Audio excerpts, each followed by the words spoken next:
የህብረተሰብ ጤና ባለሙያዎች የበሽታ ስርጭትን እንዴት እንደሚከታተሉ አስበው ያውቃሉ? ለዛሬ ይዤላችሁ የመጣሁት ቃል ኢንሲደንስ ይባላል።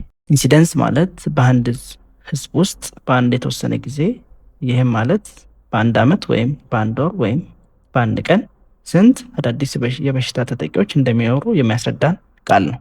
ለምሳሌ 1000 ሰዎች አሉ ብላችሁ አስቡት። በዚህ አመት 20ዎቹ የስኳር በሽታ ቢይዛቸው በአመት ከ1000 ሰዎች 20 የሚሆኑት ተያዙ ወይም 20 per 1000 per year እንላለን ማለት ነው።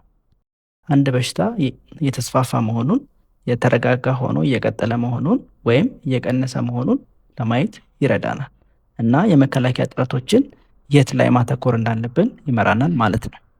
ስለዚህ ኢንሲደንስ ወይም ክስተቱ እየጨመረ ነው ሲባል ስትሰሙ ብዙ ሰዎች ለመጀመሪያ ጊዜ እየተጠቁ ነው ማለት ነው። ላይክ ፎሎ በማድረግ ሌሎች የህዝብ ጤና መረጃዎችን እንዲያገኙ